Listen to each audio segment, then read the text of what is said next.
and that's according to the Global Peace Index. So my friends who are not Irish thought it was very funny when they first came here and they'd be on the side of the street, maybe with the map or their phone out, looking to try and find their way.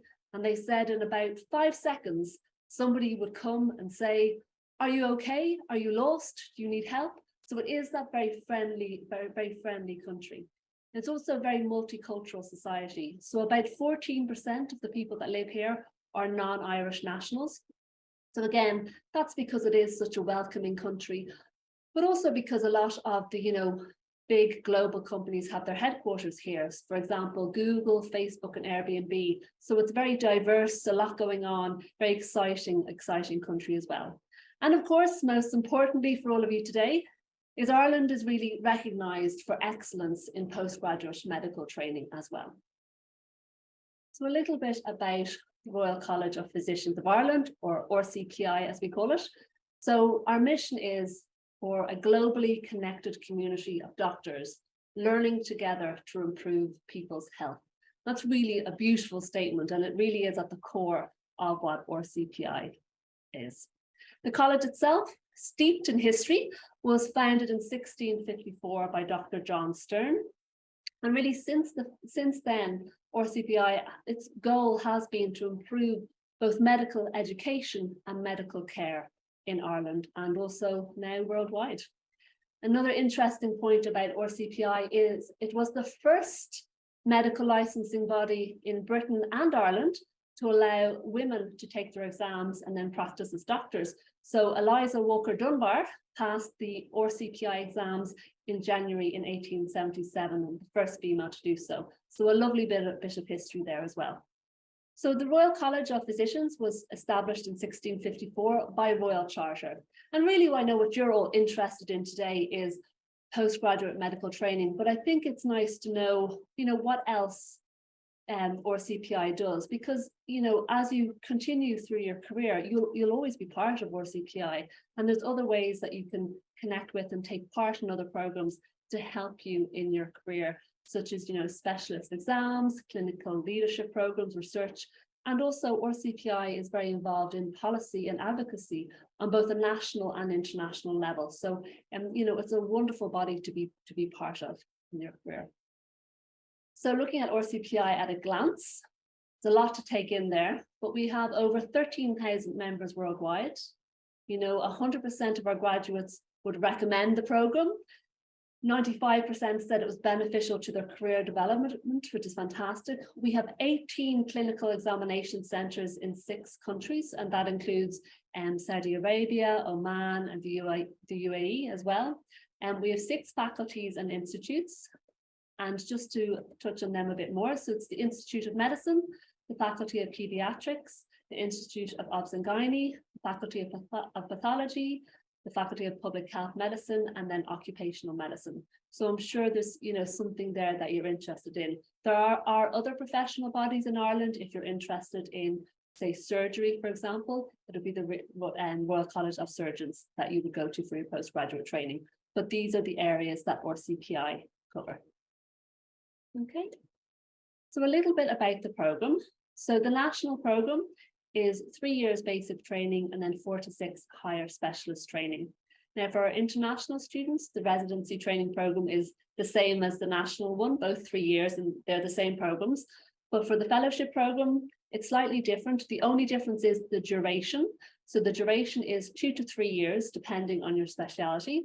And you are with Irish trainees as well, and trainees from all over the world. You're all together, so you are doing the same program. It's just it's shorter in duration. And then to look at all the specialties available, they're all there. So there's quite a few, and we will send this presentation around to everybody as well, and it's also available online. Okay. So looking at the clinical residency and clinical fellowship program itself. So it really is, hands-on clinical training. Most programs are 2 to 3 years. There might be some that might be an additional year. There's over 36 specialities available for you to choose from. And then really the most important thing that when you finish the program, your qualifications are recognized in your home country. So you can, go into a consultant role or whatever role that you are planning to do. It is recognized by your home country for that next step in your career. So there's really 4 core areas when you're training with RCPI, okay? And within that, there's the hospital-based training, where you'll be looking at, the clinical training activities in your curriculum, and you will create your bespoke curriculum before you start the program. So, you're really deciding the areas that you want to concentrate on, what's important for your career development. Along with that, there'll be teaching and, supervision with your consultant and trainer and the clinical team. You'll be able to track all your progress using the online e-portfolio. So that's where your curriculum will sit, and you can go through that and almost tick off everything as you finish it. Within the clinical practice, you will move from supervised to independent completion of procedures as the time progresses. And you'll be receiving, feedback and competency-based assessments throughout the program. You'll also have the opportunity to do some non-mandatory courses as well as the mandatory courses. And so they'll be online, and there'll be some workshop-based elements as well. And things that you might cover will be leadership, communication, ethics, research and clinical audit methods.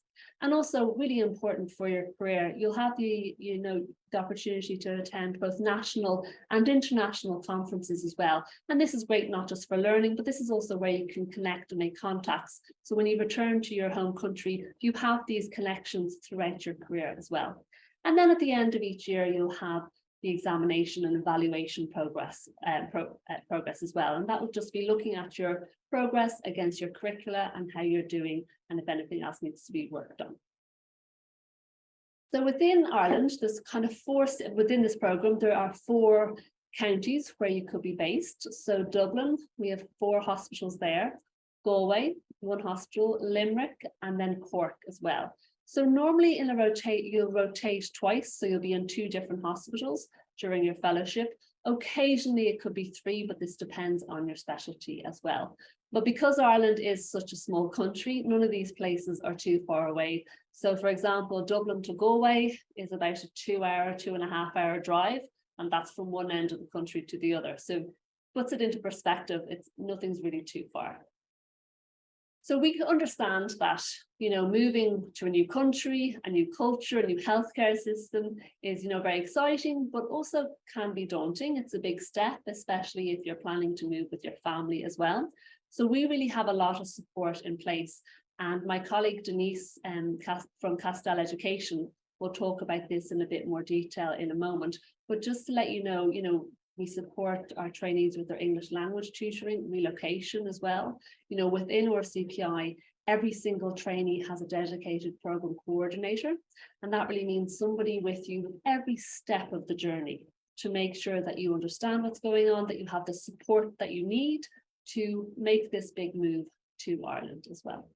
And then within each specialty, you'll have a dedicated program or clinical lead. And they'll be really responsible for the governance, and they're a big source of support for you on this journey as well. And there are lots of other supports available within RCPI, such as health and well-being. We really want to ensure that you have all the support that you need to make this move. So when you're in the hospital, you can focus on what's important, your career progression and learning. So we take the hassle out of everything else for you and make it as seamless and as simple as we can. So now, very important, onto the application timelines. So many of you may have started an application already, and that's great news. And if you have any specific questions, please let us know. For those of you that haven't, you still have time. Applications close at the end of the month, so the 30th of June. The interviews will be in September to November, and then the offers are made quite soon after that, and you'll start in the post in July 2024. And as I said, we're there for you every step of the way to get you to that 8th of July start and post date. So you can apply online, and the application link is on the website. If you have any difficulties, you can just email us at internationalaffairs@rcpi.ie, and we can send you a link that way as well. So there are some criteria that you must have in order to apply for the fellowship. So you must have completed your primary degree through English. have completed your structured internship and also your national residency program and associated board exam, and also have the appropriate level of clinical experience. And this can differ depending on what specialty you are interested in. There is also something a bit new on the application this year. So we want a short video from you, just a short YouTube video introducing yourself, a little bit about your career to date, and why you want to study in Ireland and what interests you about the programme. There are step-by-step instructions how to do this, how to do the video, upload it to YouTube and make sure to make it private, so only we will see it. Don't be nervous about this video. Think about it as if you met me in a coffee shop and you were telling me, oh, I want to come study in Ireland. This is what I've been doing. It's a chat. It's only 3 minutes long. Don't worry about it. Just be really natural, and that's fine. And any questions, just let us know. Now, there are some things that you do not need when you submit your application, but you do need when you start in post. So, for example, you do not need to have your English language proficiency, and that's an IELTS of 7 or the OET of B. If you don't have that at this time, don't worry. You can still submit the application. If you don't have it at time of interview, again, don't worry. You can still do the interview. You'll just need to have it before you come and start in your post. Similar with the confirmation of sponsorship. If you don't have that now, no problem. You can still submit your application. And if you don't have it at time of interview, again, it's fine. You just need to have it when you are starting in post. And then again, for the RCPI in your chosen specialty, if that's required, you don't need that when you're submitting your application or an interview. You'll just need it when you are starting in the post. So I hope that's clear. So if any of you were holding off on submitting your application because you didn't have your English proficiency or your sponsorship, that's okay. Submit the application, get it in. Let's get you to the interview stage, and then you can work on getting it after that. Okay. So really important. So all the applications that come in, you want your application to stand out. And to do that, first of all, you need to spend time in your CV and your online application. Spend time on it, make sure it's well structured, get somebody else to have a read of it to give you a second opinion. Make sure all your supporting documents have been attached. Attach anything that you think is relevant. If you've attended any conferences or any workshops that are relevant to the area that you want to study, please do include that. We want to see your interest in this area.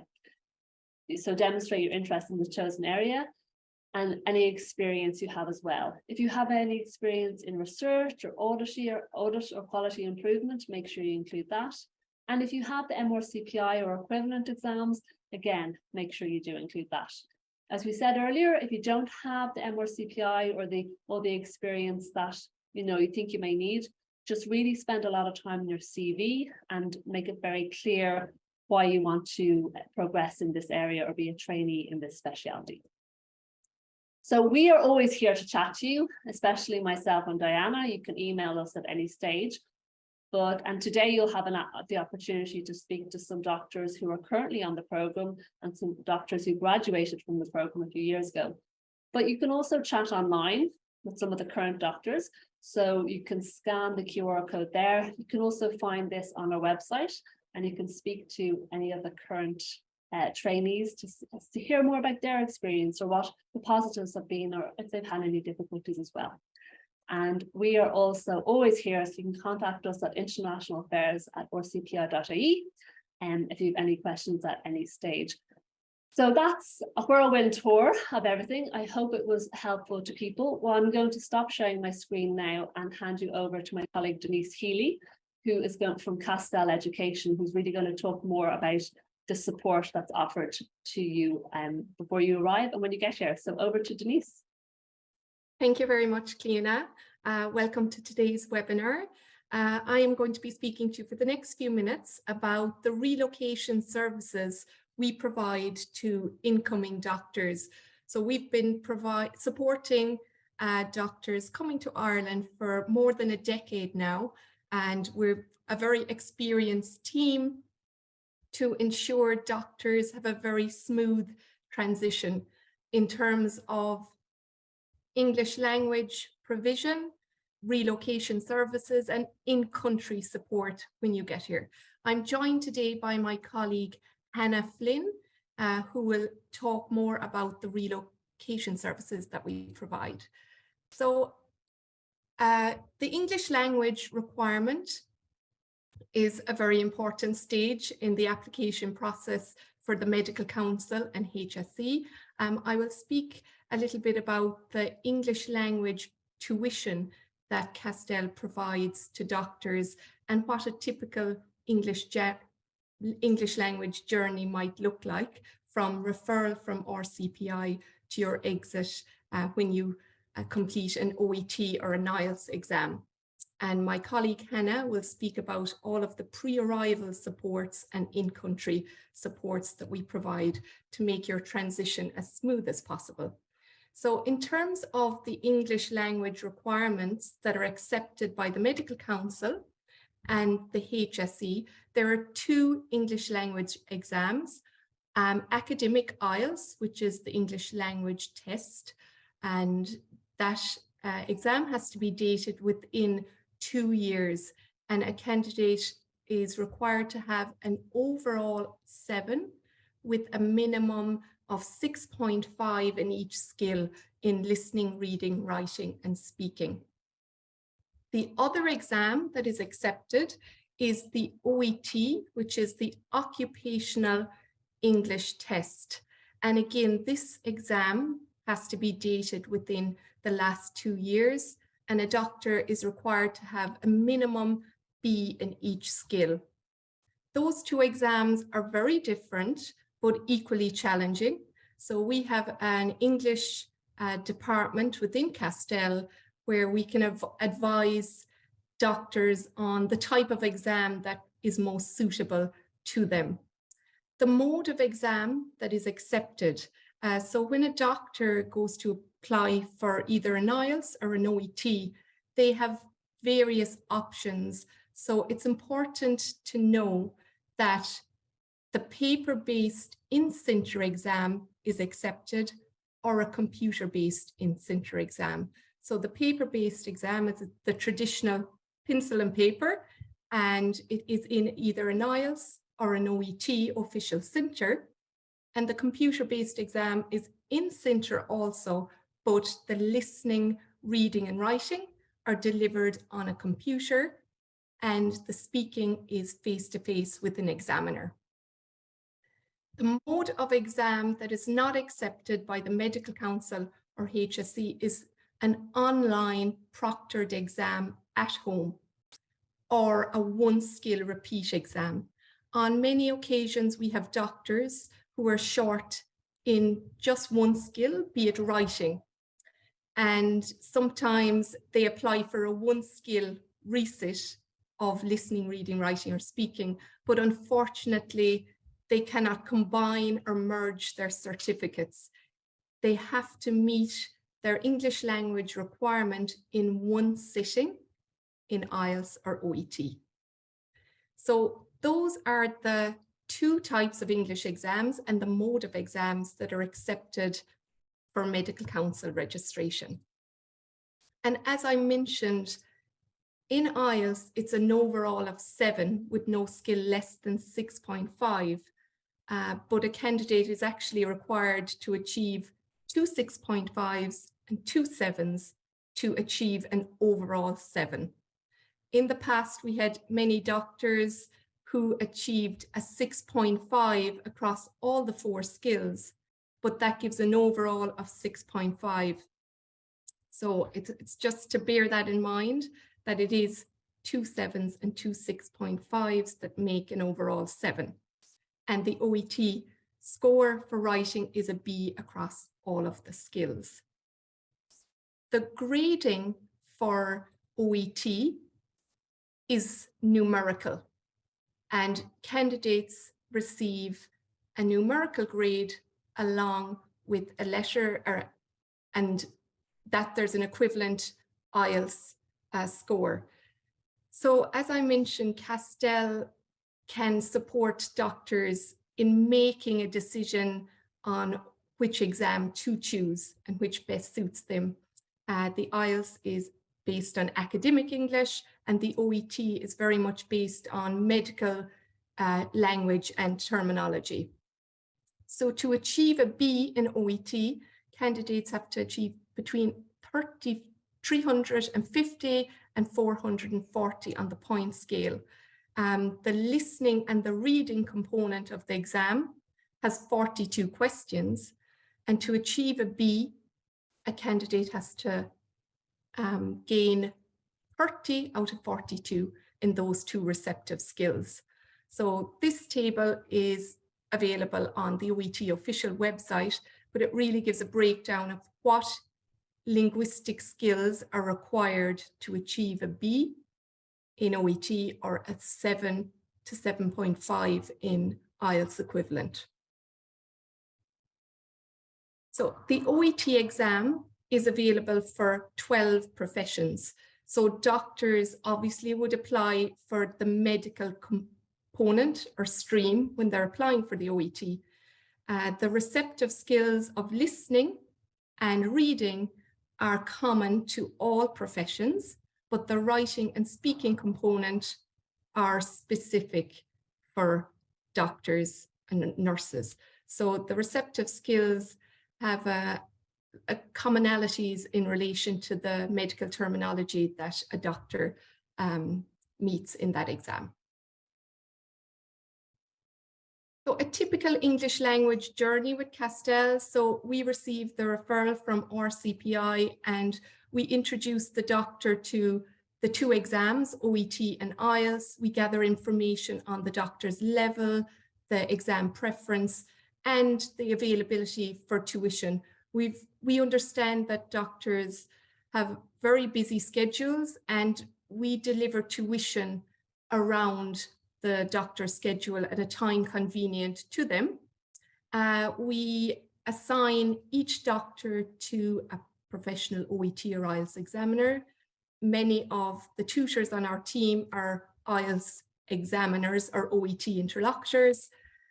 We do a diagnostic assessment with each doctor to determine any linguistic gaps in level or the skills that require most attention. And we report progress and we monitor doctors' engagement throughout their journey, and we report that back to RCPI. When a trainee sits an exam, we review the results, we verify them.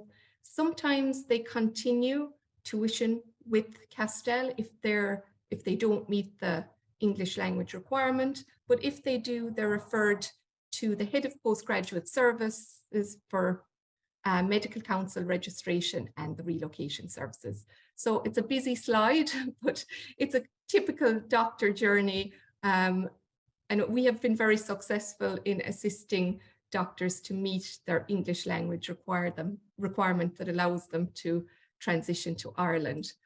So if a doctor has met their IELTS or OET requirement, they're referred directly to the head of postgraduate services. If a doctor is short in one skill in IELTS or OET, we recommend 6 weeks of one-to-one tuition. At times, doctors are short in 2, 3 skills, or they do not have any IELTS or OET experience, and we recommend 8 weeks of one-to-one tuition. So that is a very brief overview of the English language requirements, the exams that are accepted, and a typical doctor journey with the English language department with Castel Education. I'm going to hand you over to my colleague, Hannah, now, who is going to speak a little bit about the next stage after the English language provision. Thank you very much, Denise. Good afternoon, everyone. Thank you, first of all, I suppose, to Diana and RCPI for inviting us to be here with you today. Castel Education, as Denise said, we're kind of responsible for the non-academic matters relating to your programme. What we try to do is make your transition to Ireland that little bit smoother. And how we do that is we provide you with a lot of support before you arrive in Ireland, and then once you arrive in Ireland, and on an ongoing basis. So once a trainee has met all their program requirements, including the English language, RCPI refers the trainee to us here at Castel. And the first thing that we'll do with you is to start working with you on your medical council registration. Now that is broken into 2 stages, your EPIC, which can take approximately 4 to 6 weeks to complete. But the good news is we can be working with you on the second stage of the application, your online application for the medical council and supporting documentation at the same time. And that might take you around 4 weeks to complete that. Once your application has been submitted, the time it takes for the medical council to process your application is variable, but it's usually around May time when the medical council will start issuing doctors with their certificate of registration. Once then you receive your certificate of registration, RCPI will apply for your work permit, which is your atypical working scheme. At the moment, the time frame for that is around 2 weeks, but we always say to doctors just to allow 4 weeks for that in case there are any delays. And then the next step after that is once you receive your work permit, you can apply for your entry visa to Ireland. And we say again, allow the 4 weeks for this.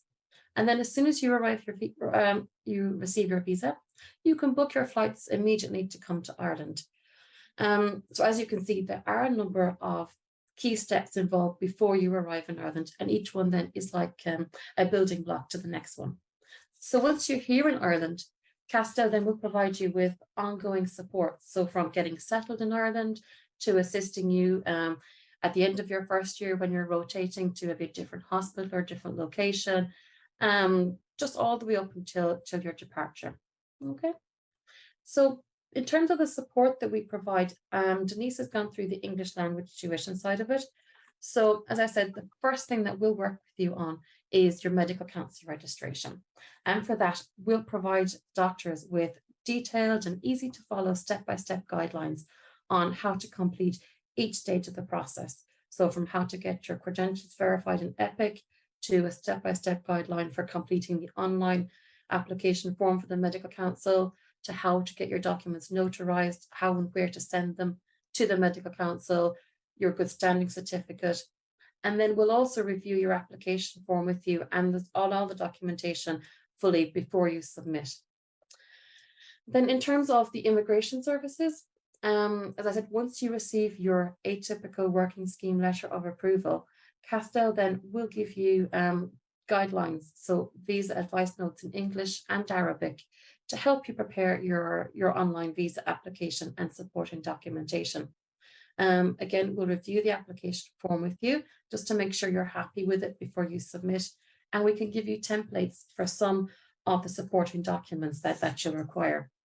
If we have doctors that are going to have family members accompanying them, so your spouse and your children, we'll just guide you through the process and how to apply for their visa as well. Or you might have family members who are going to come and visit you. And again, we can advise you on their visa applications.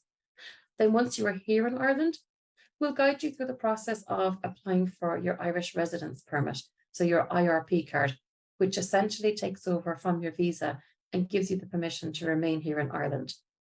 And then some doctors, you might need to travel to the UK or Europe or somewhere for courses or conferences as part of your program. And we can provide you with the advice on how to apply for a visa for those third countries if you need it. And Castel are happy to liaise with immigration on your behalf should any issue or query arise.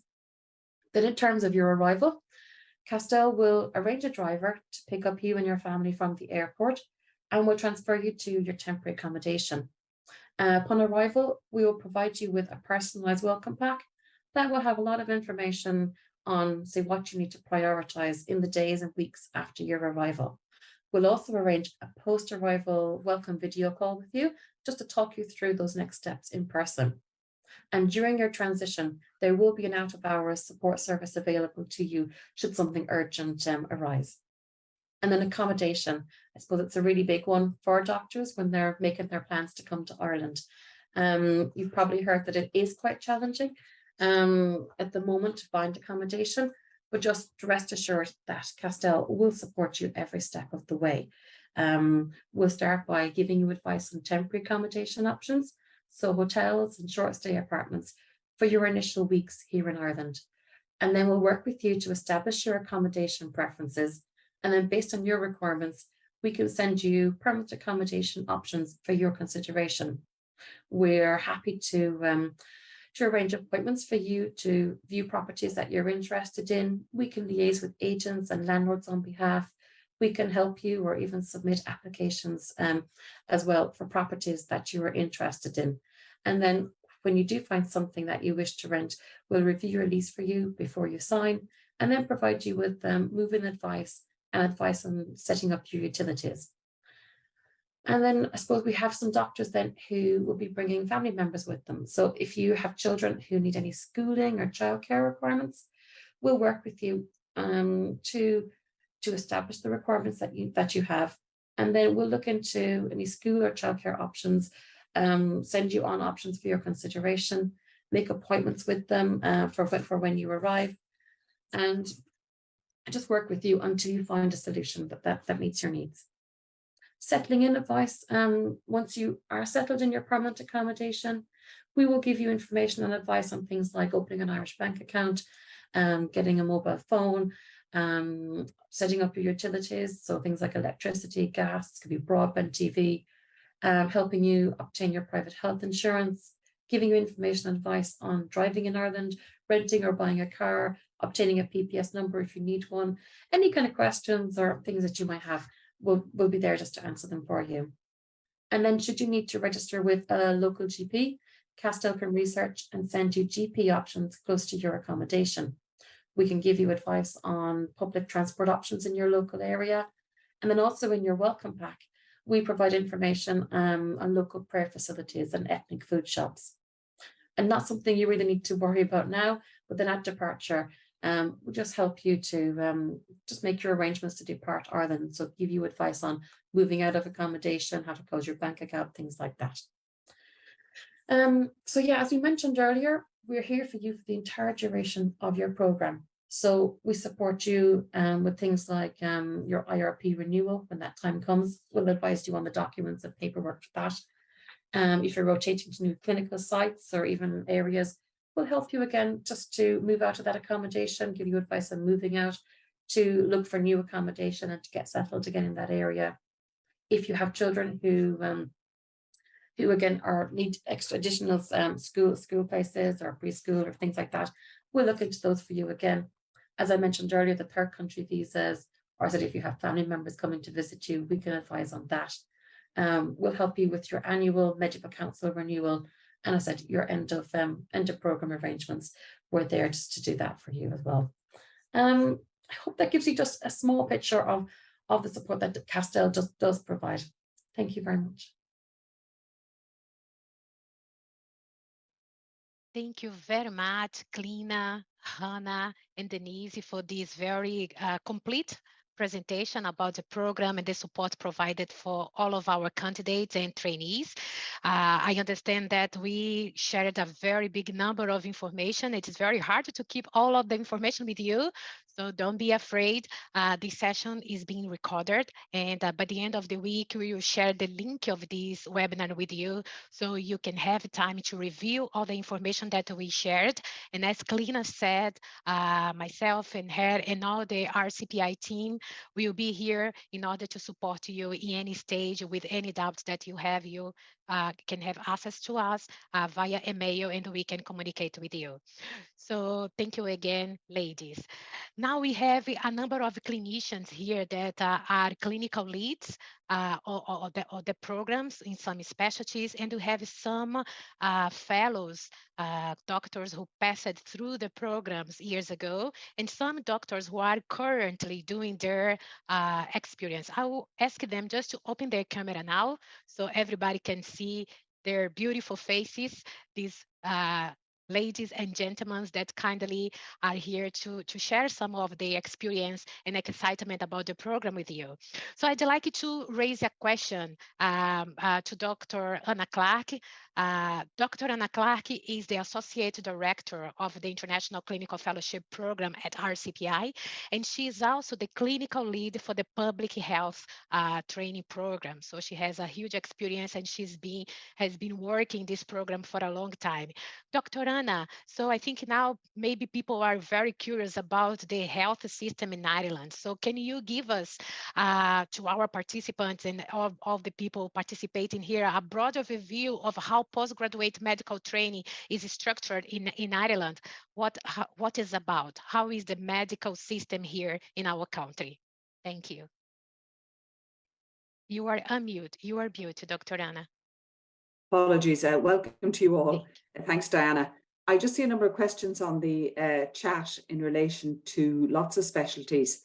The list of RCPI is mainly medicine, obs and gynae, public health medicine, occupational health, pathology, and then all the medical faculties. If people want critical care, there is a Joint Institute of Critical Care Association. There's also the College of Anaesthetists, and then surgical training is run by the Royal College of Surgeons in Ireland. There's also a College of General Practitioners. So in relation to medicine, it's the Royal College of Physicians of Ireland that take this training. So in general, for many trainees, they start with the basic medical training. So once somebody completes their intern year, which in Ireland is a year long, they might do 2 years in basic medical training, and they get a certificate that they've completed basic medical training. And then they may have to wait while they apply for higher medical training. And higher medical training can take anything from 4 years on in all the medical specialties. And then they come out with a certificate of specialist training, which is a gateway then to get a consultancy or move on to fellowship training abroad if they so wish. It's very important going through, particularly when you're doing the basic specialist training, basic medical training, before you do the higher training, that you try and get an exam, a membership possibly in the colleges. So one of the questions was, what is the MRCPI? And that's the membership of the Royal College of Physicians of Ireland. It's in 3 parts, and there's more of that on the website. Is that enough, Diana, or do you need further clarification? Yeah, I think it's good, Dr. Anna. Yes, it's good. Sorry, I also forgot to say that Royal College of Physicians of Ireland also are very involved in paediatrics. We have a faculty of paediatrics, and Declan might like to talk about that. I see he's on board. Yeah, I hand over a question for him. I just wanted to make an addition about exams. I saw so many questions about exams, and specifically the opportunities for family medicine. I'm just sharing my screen with you guys, so I think it will be easier for you to see. So in terms of family medicine, family medicine can choose in a variety of a few programs with us. One of the opportunities is occupation medicine, but these doctors should have the licentiate of Faculty of Occupational Medicine exam. The clinical microbiology requires also a FRC path exam in microbiology, and palliative medicine does not require exam, but requirement for 1 year of experience in acute medical and schedule take. So there are 2 other specialties that the family medicine doctors can take, which is not requires exams before the start of the training, which is rehabilitation medicine and public health. So these are the 5 opportunities for family medicine doctors to do this fellowship training with us. So there are 4 other specialties, that requires exam as well. So for chemical pathology, hematology and histopathology, so they needed to have a specific board in the field, but also they required the specific exam for each one of them. In geriatric medicine, you should have a board in internal medicine, and requires as well MRCPI. All the other specialties does not require exams, okay? So these are the only ones that requires the doctor to have fulfill this exam before starting the training. Okay, so I understand that this is a very important information for some of you, but you can find information on the website or contacting us. So thank you, Dr. Anna. I will now hand. Just one thing, Diana, about that. They do require Sorry. the Saudi boards. Yes, yes. Yeah. So just when you Yes. say no exams, the prerequisite is the Saudi boards. Yes, Or yes, the or Arab boards. Yeah. equivalent. Thank you. Yes, yes. Thanks. Thank you, Dr. Anna. So I'd like to hand over to Dr. Declan Cody. So Dr. Declan Cody is the clinical lead for pediatrics endocrinology, and he's also the lead for pediatrics itself. Dr. Declan, if you can please talk a little bit about the pediatric specialty, and if you can also answer, can you tell us a little bit about the research opportunities that might be present for trainees coming here for the 2 years or 3-year programs in pediatrics and in general? Thanks, Dana. Yeah, so I suppose firstly that the Pediatric Fellowship Training Program is a very well-subscribed program, very busy program, and we have lots of applicants and lots of trainees it actually is based in Dublin. I guess most of the people who come here, the 2 main hospitals, Crumlin Children's Hospital and Temple Children's Hospital, and wide range of specialties are covered in pediatrics across all the areas.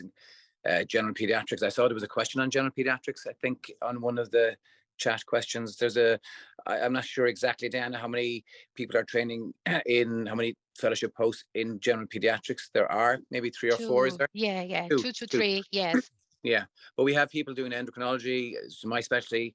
A good few people are doing emergency medicine, respiratory, across the gastroenterology. So I guess all the specialties are covered. People are encouraged to, when they're here, they can consider doing the MRCPI if they wish.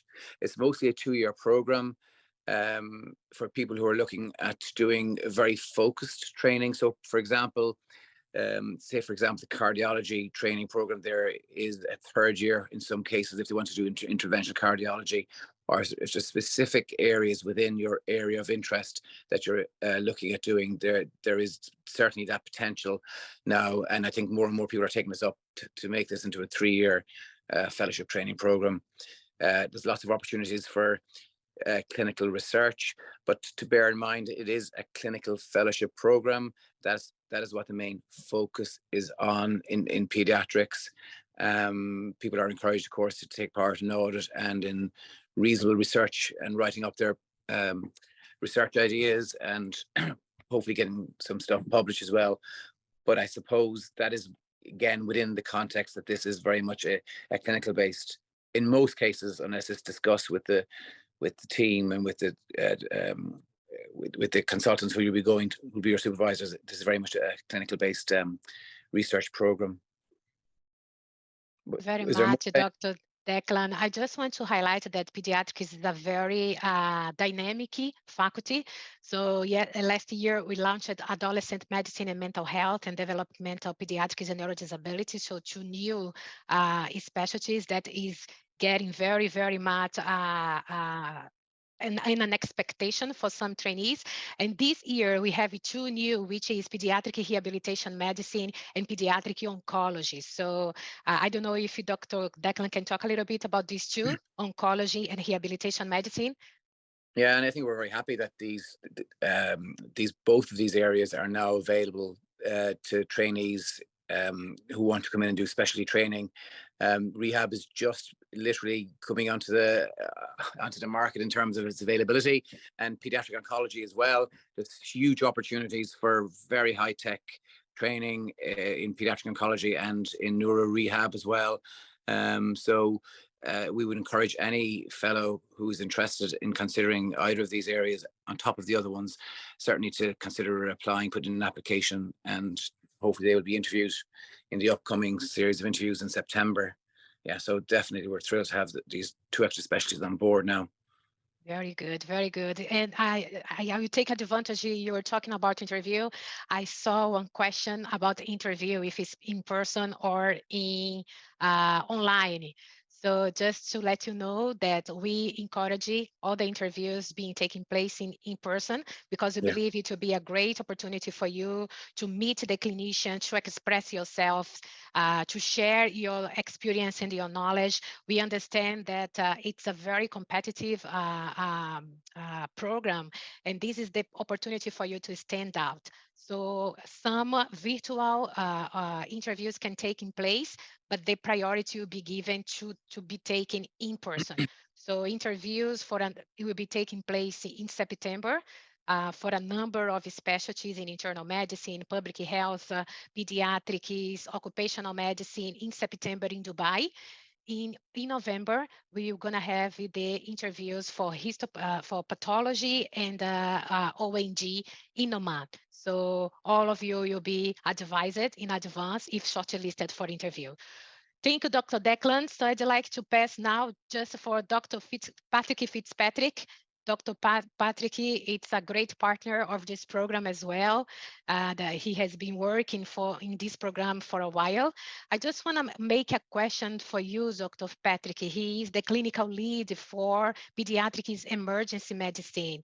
Dr. Patrick, what are the key strengths of training structure in Ireland? What do you believe is our differential comparing to other countries and other training bodies? Thanks, Diana. I think it's probably that, you know, as Declan mentioned, it's a clinical fellowship, so it's the immersion in kind of clinical workloads, so that's seeing pathology, seeing patients, and in my field in emergency medicine, you know, with high turnover, so that you can get really immersed and exposed. I think the other thing is, again, within pediatrics and certainly within peds emergency medicine, there's a really high consultant supervision. So, you know, we have consultants on the floor in most of our sites 7 days a week, so that you've got, you know, enough autonomy to make decisions, make clinical decisions, and to be exposed to enough work. But having the backup and the kind of the leadership and guidance of consultant specialists at the bedside as well. I think that's two of the components. So it's you know, excellent supervision with, you know, with specialists and enough throughput. We tend to kind of have the fellowship, certainly within our specialty, and very learner orientated. So we will kind of sit down with our trainees at the start of the 2 years and work at our education goals and what we need to achieve, and that can vary depending on someone's background or what they want to achieve out of the fellowship. You know, within our emergency medicine, a lot of our trainees have come from departments where, you know, major trauma and minor trauma was seen in a separate specialty. So we were able to give that opportunity to kind of train both in major trauma and minor injuries, and that candidates wouldn't have had exposure to in other places. And the research opportunities are really good. So there's always, again, it's a clinical fellowship, but there's always opportunities to look at small projects or some research or quality improvement and audit work. So I think they're the components that come together. I think that that make it a really kind of standout experience from a training fellowship, and it's really having trainees really embedded as part of our core team. So, you know, we have our trainees are not just there to stand by and observe what's going on. They're completely embedded and part of our team. So we're working shoulder to shoulder with our trainees, and I think that's what really generates the best educational experience. This is great. It's a hands-on experience, right? So you really, you learn by doing, so in a supervised and guided way. So thank you so much, Dr. Patrick, for sharing this input to this question.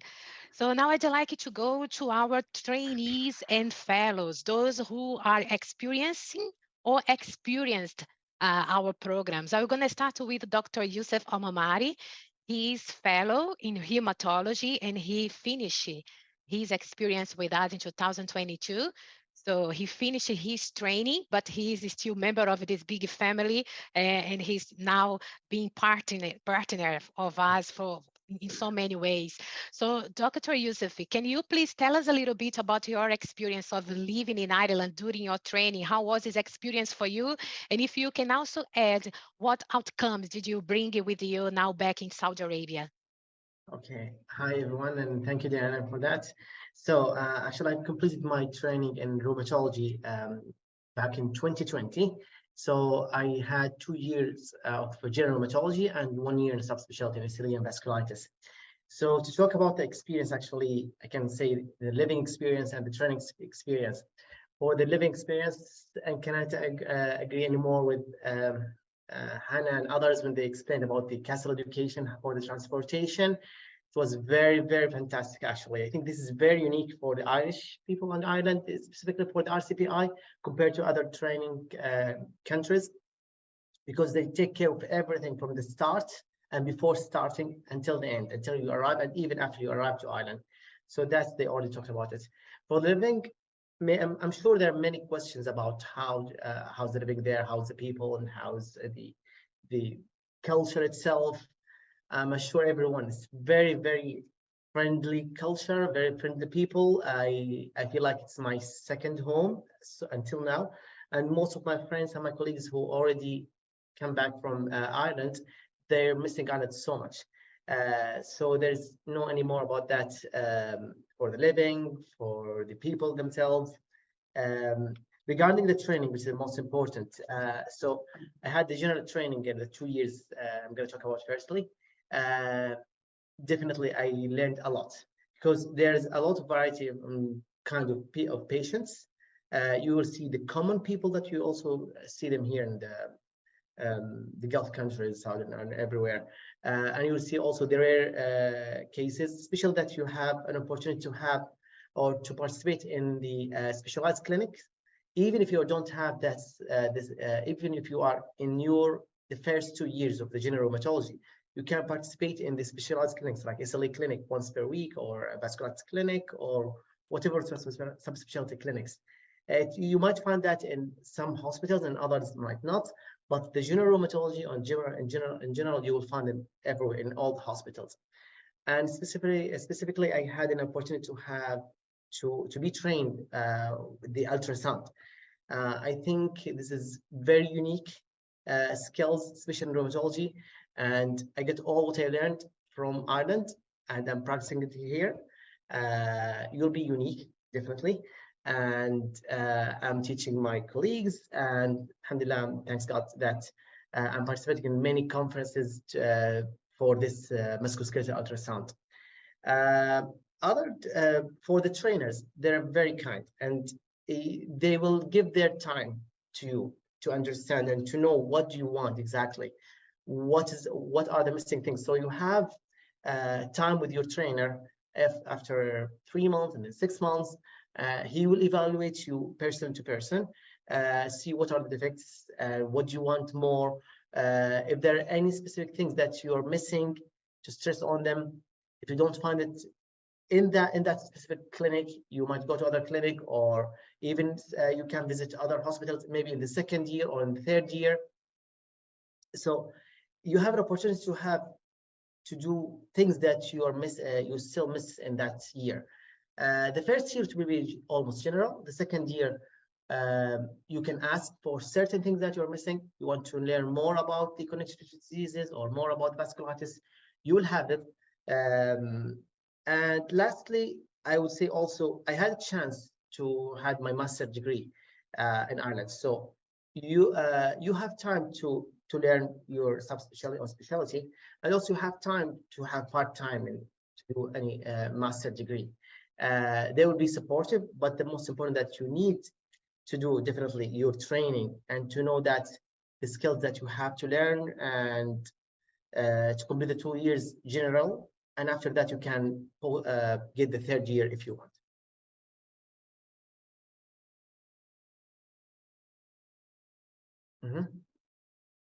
To Dr. Youssef, it's very good to see that you said that it's a customized program anyhow, right? That you can highlight your needs, you can highlight your interest, and these can be made possible if you discuss with your clinical lead. And I'm very happy to see that you could brought this experience back to Saudi Arabia, and now is sharing with the others. So thank you so much for sharing your experience and for your support for this program.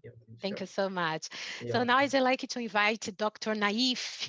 Dr. Naif Almagal, he is currently a cardiology trainee. He is in his last year.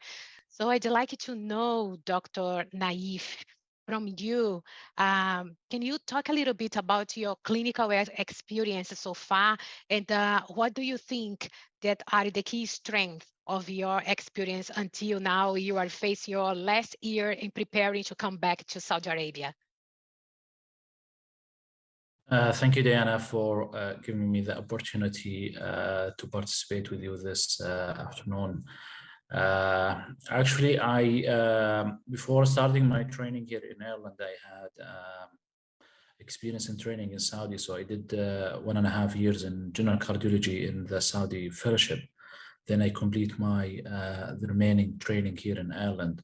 So the most strength in terms of training here in Ireland, which is very, very important and critical for us as a cardiologist, is working with the hands-on, especially with the procedure that we need in the bedside. And the major rule that we have here in Ireland is the high volume of patients and the centers, and the opportunity to be exposed to the most important and the most common procedure that we need during our training. The second thing is the most important, the high volume. The high volume give us opportunity to get the more experience with very limited time, especially with our rotation in different hospital here in Ireland. So I did the first year in Cork, second year in Galway. Now I'm in Dublin. So in each time, in each city, there is a different center, different experience, different population of patient actually. So I think over the last, I'm almost approaching my last year, I think I can say I've been exposed to the whole cardiology problem and issues during my training. The second point is the environment as well. The environment is very, very friendly, very helpful. You can engage with the team very easily, despite being the different system between Saudi and Ireland in terms of the hospital in the system. But the environment very, very supportive and very easy to be engaged with the team and with other trainees as well. Yeah, thank you so much, Dr. Naifi. It's good to see that you are having a great experience, good outcomes, and I'd love to highlight your leadership in the Saudi Doctors in Ireland Association. So thank you so much for your leadership of sharing your experience with other doctors and preparing the new generation to have this experience as well. So thank you for your leadership, your engagement, not just with yourself, but also to share with your Saudi community. So congratulations on that, and thank you so much for your support. Thank you. Now I'd like to ask something to Dr. Fatima. Dr. Fatima Al-Shiok, she's a fellow in urogynecology. She's in her second year. She's also from Saudi Arabia. So, doctor, I imagine that this experience is full of nuances since in the preparation to come to Ireland until the time you are living here and until the time you prepare to bring back everything that you are learning and sharing and the challenge of sharing this with your community back in your country. But as an advice for those who are preparing to join this journey, what advice do you give to doctors that are planning to apply for a clinical fellowship with us from a candidate perspective? What do you advise to these new doctors thinking also to navigate the same journey that you and the other doctors navigated through here? Thank you, Diana, for this opportunity to join this webinar. While joining the prestigious Royal College of Physicians in Ireland is a unique opportunity for anyone who's planning to join. And I think if you are planning to apply for the college, you should be well prepared in terms of clinical experience and surgical experience. Well, it's not really very wide experience, but at least you need to have the basics of your chosen field, such as like from my experience, such as a urogynecology or any kind of obstetric gynecology branch, where you need at least to have a basic experience, where I think the Saudi board as a whole give us as a basic experience in all kind of subspecialty. Yeah, thank you. Yeah, this is great, Doctor. Thank you so much for your contribution and for your experience and for being also our ambassador. Dr. Fatima and Dr. Naif are our ambassadors through a chat platform that we have available on our website. So if you are still interested in know more about their experience, please don't hesitate to join a conversation with them in our website through this platform, so they'll be happy for sure to share more insights and more experience with you. Thank you so much, Dr. Fatima, Dr. Naifi, and Dr. Youssef. I think now we are conscious of time. We tried to read some, reply to some questions during this conversation, but I think there are a few that I'd like to share now with Castel Education, maybe Hannah and Denise. So we are having here in the chat, Hannah and Denise, some questions about the English requirement, specifically about if I was graduated, for example, in RCSI, do I need to sit exam, English exam, and also about the validation, the expiry date of the exam. So can you drive us a little bit through these two things? Yes. Who is exempt to take this exam and the expiry date? In relation to the exemption, if a doctor qualifies with an undergraduate from an English-speaking country, be it Ireland, the UK, New Zealand, Australia, Canada, then they are exempt from the English language requirement of IELTS or OET. In terms of the expiry date on English language certificates, it is 2 years. So I saw in the question box, a doctor had an OET from 2020. This would be expired because it is over 2 years. But fortunately, they met their requirement in the past. So hopefully they will meet it again. And we can work with that particular doctor if they have the requirement, just to give them a refresher program to ensure they're prepared. But it is 2 years. The cert has to be in date.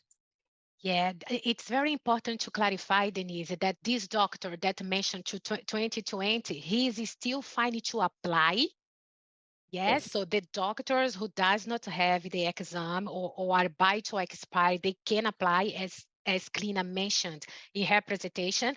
What Denise is talking about is that if you get acceptance, this exam should be validated for Irish Medical Council registration, right, Denise? Correct. Application to the Irish Medical Council registration. It has to be within 2 years, but not to apply for the fellowship program. Yes. Yes, thank you very much, Denise. So I have a few questions here about some specialties that are not with us, as Dr. Anna Clark asked. So like otorhinolaryngology, oh my God, this one is not coming out. Otorino, like radiology. So there are a few specialties that doctors are typing here that are not with us. So it will be hard for us to drive you in this webinar to all possibilities, but you can please send a message to us. I will put my email here on the website, so you can send a message and we can share the exactly medical body who coordinates or who is the responsible for that specialty if the specialty you are looking for is not with us at RCPI. Okay, let me just go through here to see one important, I'm seeing also some questions about residency.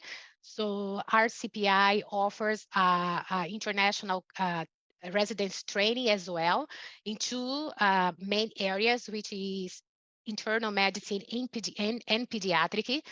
So our recruitment process will be open in July. So if you are interested in doing a residency program with us, the program is 3 years in these 2 main faculties. You can send us also email and we can update you with more information in details about this program as well.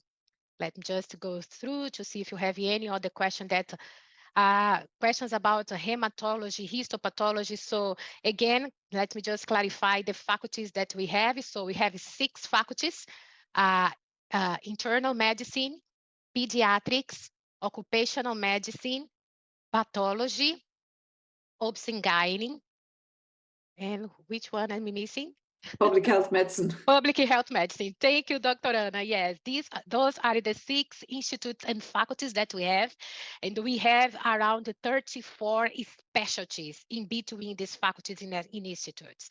So there are plenty of opportunity for you to train with us. So if you are looking for opportunities in other than these faculties, just send them an email and then we can drive you to the proper information. I think, Dr. Anna, maybe we can close now, but I'd like to hear from you the final remarks in terms of your advice and your recommendation for those people who are looking for the opportunity to come to us. What do you think it's important to keep in mind? Well, I think they need to just research what they're looking for and go and talk to people. The QR code was given earlier, and we know we have the 2 ambassadors online today. And thank you very much to the trainees, both current and past, who really contributed well and gave a feel for what it's like to be a trainee on the program or a fellow on the program. So they do need to make contact possibly with the person who's here already training in that program, and just make sure they're aware of what the program is about, so they're knowledgeable about it. Do put everything in your CV, you know, stress the opportunities you've taken, the courses you've done, the conferences you've attended, any research audit, any exams you have, and your interest, your overall interest in the specialty that you're applying for. I think that's really important. Declan or Patrick may like to have other suggestions. Yeah, Dr. Patrick, do you want to add something, Dr. Patrick, in terms of recommendations? No, I think Anna has summed it up very nicely. I think talk to us, talk to the current or former trained fellows that have been around, and I think through the college, I think most trainers will be very happy to take emails or questions, or even a phone call or a Zoom if somebody's interested, so we can take you through what the training program means. Because I suppose the word fellowship can mean a little bit slightly different things in different parts of the world and different training systems. So just to make sure that you understand what exactly you're applying for, and really what we can do to kind of better your training. So don't be afraid to make contact, and best of luck. Thank you very much, Dr. Patrick. And our fellows and trainees, from the candidate perspective, those who are feeling the pressure and the anxiety to come, do you have any recommendation for the candidates and the people willing to come to join this program? Dr. Yusuf, Dr. Naifi, or Dr. Fatma? Yeah, it's very, very important to research more about your specialty. It's very, very important to know which subspecialty that you want, especially in the fellowship. And in addition to that, we are in the Saudi Doctor Society. We are happy to receive any information, any questions. We have our platform either on Twitter or through the Saudi Culture Bureau. We can connect you with the faculty that you need, or the authority, training authority here in Ireland, to answer your question. But very, very important to ask more specific about your subspecialty, because there is a variety of subspecialty in fellowship, and each fellowship had different experience. And it's very, very important to know about it. Thanks. Thank you, Dr. Naif, Dr. Yusuf, or Dr. Fatma? Yeah. Okay. Yeah. So yeah, I would recommend for all those applicants just to try as soon as possible, just to try to obtain the English exam. the OET or the IELTS. It's recommended to get as early as possible, because you don't have the chance to obtain the recommended grade at the first, and also to get the MRCPI exam as early as possible, especially for those who want to get more than 2 years in Ireland. It's better if you obtain it early here in your local country, rather than go in Ireland and then you will have a lot of things to do. MRCPI exam, and you have to train yourself for the training. So that's my important recommendation. Thank you, Dr. Youssef. Dr. Fatima, I've heard you. Yeah, well, I think add on to my colleagues, Naif and Youssef, it's really sounds very joy and excited to move into Ireland to start a new journey, but it's have a lot of challenges. And I think the most thing that the trainee who's applying for a fellowship abroad should really well prepared, that they will face these challenges, whether they came alone or came with a family, because a lot of things that they will face, they will need to handle it. And it's really maybe different from our culture or different from what we used to have, or so it is really exciting, but we should really well prepare that Yeah. it may have some challenges. Yeah, preparation is everything, right, Dr. Fatima? And it's good to know that all of you are available to support our team here at Castel Education, and also our team that looks after the handover after you are accepted, looking after to you in order to prepare your bespoke training. So preparation is everything, yes? So you need to prepare. Thank you for that. I don't know if Denise and Hannah has the final words, the final recommendations from your perspective? Yeah, I would just say that we're here to support you with your language skills from the onset, if you require that, and we can work closely with you to get you past that first stage and then on to the planning and the relocation services that Hannah and the team provide. So the first stage is the English language, and once that's met, then it's very smooth after that. So these supports that the whole team, Castel and RCPI, provide closely together are great for incoming doctors to Ireland. I'm not sure if any other country provides this amount of support, so it really is wonderful. It's unique. Yes, this is the star of this program in terms of support, is this support of Castel. So thank you, Denise. Thank you, Hannah, and the whole team to provide this excellent service to our candidates and trainees. So Lina, maybe you can just say a final word from our Global Training Partnership team's perspective. Yeah, of course. So thank you, everybody. Sorry, I was busy trying to answer some of your questions in the chat there. So thank you very much to everybody that joined the webinar today. So all our participants, all our wonderful doctors as well. I hope you had your questions answered. For those of you that haven't started an application, there's still lots of time. Applications are open until the end of the month.